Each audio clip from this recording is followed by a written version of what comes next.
Long story short, I started in college. I was getting burnt out from playing college basketball, and around 2012, 13-ish is when I stumbled across photography through Instagram. I saw the hashtag iPhone only, and I was locked in from then. What kinds of images stood out to you back then? It was all cityscape, street work. I loved the grittiness of big cities like Milwaukee, Chicago, New York. That really caught my eye, and that's something that I wanted to pursue. So did you start by picking up an iPhone first before you Yeah. got into a camera? Yeah, it was all iPhone for the first year or so, and then as my love and interest grew for photography, it's something that I felt I needed to pick up a real camera to really maximize my capabilities.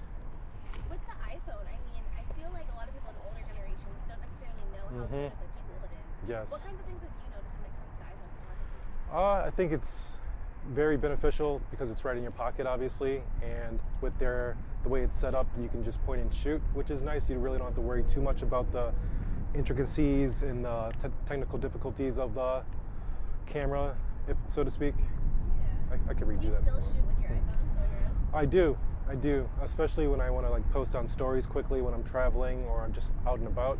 I use my phone a lot. So 2013, my mom bought me a camera for my 23rd birthday, and I was right in Jones Island over there, and I went around. It was kind of like an epiphany. Like I had this real camera, these lenses, and I was like, oh, what do I even do with this thing, you know, because I was so used to an iPhone.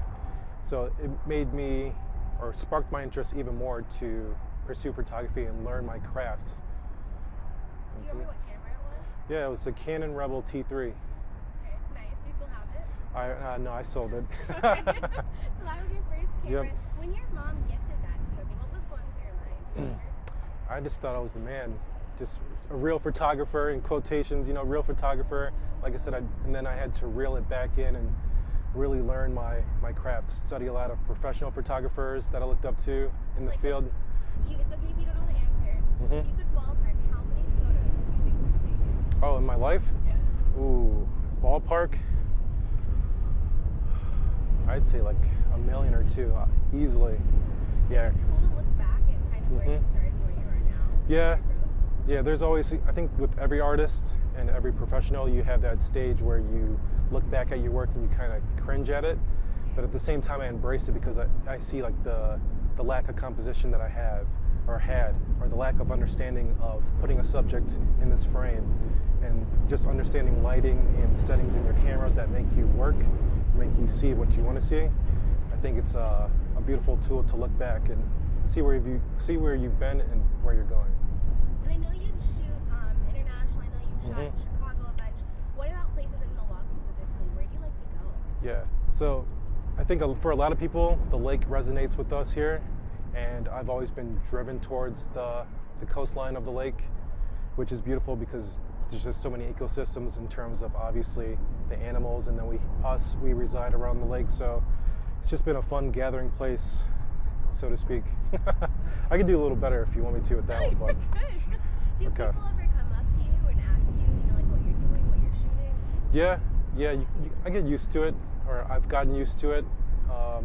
There's been several times where I'm out shooting, or I'll look up at a certain window or a building, and I can feel like a presence behind me, and that person would look up and kind of like scratch their head, like, what the hell is he looking at? But it's a beautiful thing because I could be out in open, like, hey, this is what I'm looking at.